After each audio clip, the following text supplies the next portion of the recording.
Welcome, Wargamers, to my new series of news/reviews of profiles and army lists and whatnot, all that stuff. And I'm doing this today because it has just been released that at Throne of Skulls there will be some new army bonuses as well as army lists. Yes, army lists have been changed.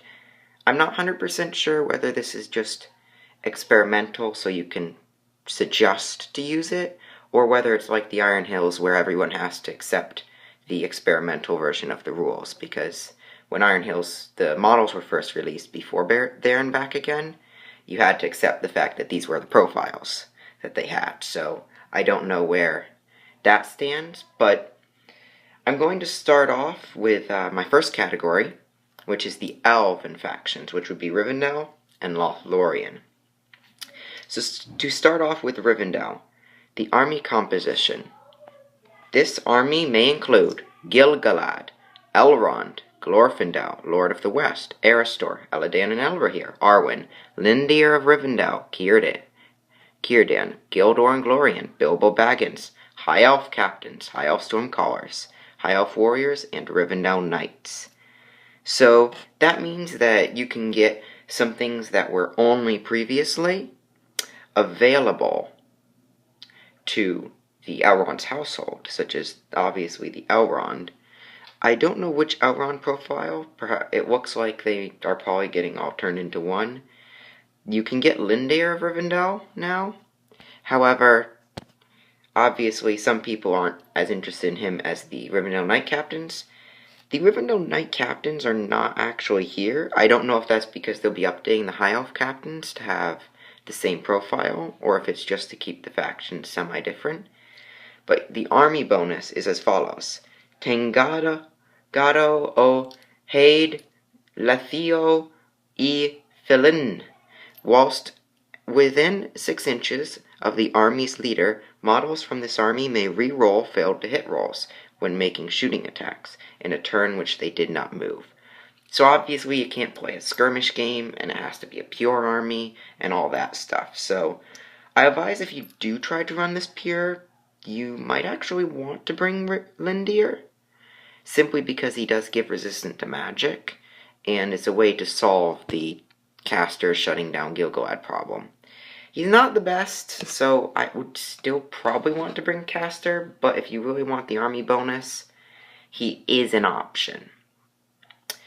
But this is actually a really excellent change, because I don't know if my hobby vlog or this will come out sooner, but I've been starting a Rivendell army, or more accurately, High Elves. And I was really worried that when they announced that at the next spring, the Pelennor fields would be focused on, I was like, oh no, am I ever going to get Rivendell Knights in this list? And now, yes, I do. So it's awesome that you now have Rivendell Knights. We have 2 options, and Rivendell Knights are one of them. I don't know if Gil-galad will be able to give them Fight 6. It'd easily be worth that point to make them that much better.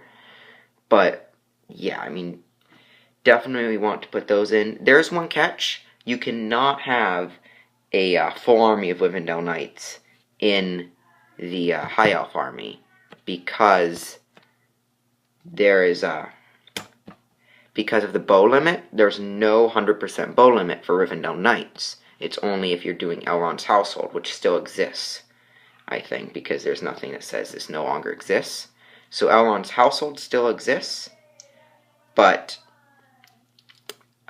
the Rivendell Knights and Lindir, possibly High Elf captains if they play around with the profile, and Elrond are now also in High Elves. So then we go on to Lorien, and instead of getting things, Lorien has actually lost some models.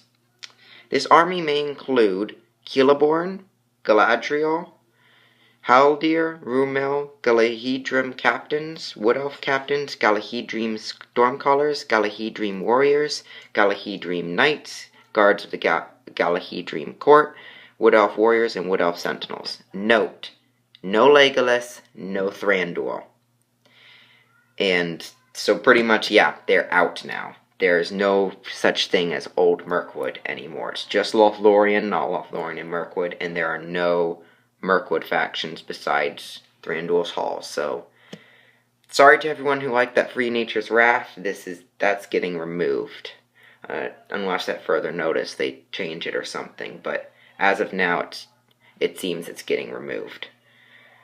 After all, as I said, don't panic. I'm not 100% sure if this is 100% official yet that everyone has to use it. It might be. In that case, obviously, he's gone now. If it's not, you can still use him till it becomes official, but at Throne of Skulls, you won't be able to use him, because he's no longer in that army.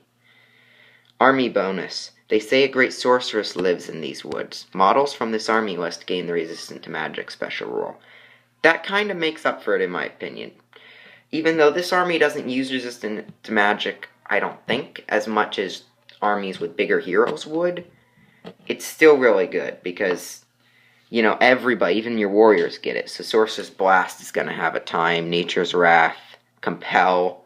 I mean, it all makes it really risky to cast something on a warrior. It will be really annoying if you bring the Necromancer, because, you know, you can channel your Chill Soul, but it might get resisted by a puny little warrior, so that's always a risk. Obviously, for the likes of Galadriel, she doesn't get her resistant to magic till she's out of will. It's same for everyone. So your Stormcallers and Galadriel will still have to have all their will expended before they get this, which means they might, if they want to not get hurt, they might have to spend their will and can't cast their spells. So it does have a bit of a caveat to it, but resistant to magic is just great. So, as I've said, what about these armies has changed in probably how they'll play? I haven't played either of these armies extensively. I'm working on getting a Rivendell army. But what's probably going to change? First off, you have Cavalry and High Elves. You have the mobility. You can have up to a third of these guys being your Rivendell Knights. So probably I'd have most of, if not all, my bow-armed guys, at least half of them, depending on how you work with points, my Rivendell Knights, because they're great for capturing objectives. If you watched my tournament vlog for A Shadow in the East, you'll know I took Rivendell Knights with Iron Hills, and Rivendell Knights, just 3 of them and a captain, were phenomenal. They're just amazing, so they will really help High Elves pack a punch, too, with the lances, the extra mobility. They're just amazing models and are easily worth putting in your army. The warriors can hold the line for you, and that's amazing that you still have the Stormcallers, the High Elf captains. I'm not 100% sure if, as I said, they'll give the High Elf captains lances. If they do, great. If they don't, well, they're still good. They're just not as good as some things. But yeah, so you've got these guys and all of that. Bilbo Baggins, I can't quite remember if Bilbo's a independent character. If this particular Bilbo is. If he isn't, you can take him. Leading guys, if not, he's an independent character. But yeah, it's just pretty awesome that you can have Gil-galad and Rivendell Knights working together. You can really pack a punch in this army, have extra mobility, so a lot of the cons of this army are no longer existent. For Lothlorien, it'll pretty much be people can't rely on their Legolas or a Legolas, you know, if you have more than one Legolas in different armies, and Thranduil.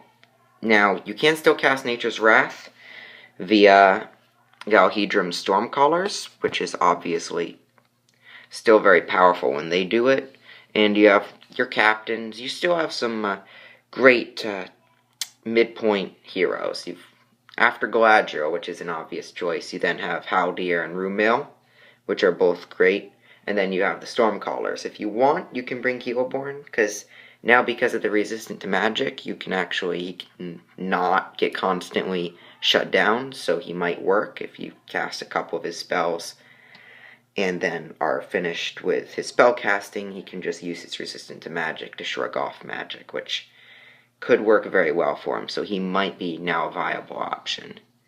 I'd still probably prioritize Stormcallers. But yeah, you know, your warriors haven't taken it. You can still use the Wood Elf warriors and Wood Elf sentinels and whatnot if you're interested in Sentinels. They're still there. So yeah, that is the Rivendell and Lothlorien changes to the army list, as well as army bonuses for pure faction. So I hope you'll stay tuned for my next episode, and until then, have a good day. Be sure to like, comment, share, and subscribe. Support your Hobbit hobby, and Akmenruki Astu. Thank you.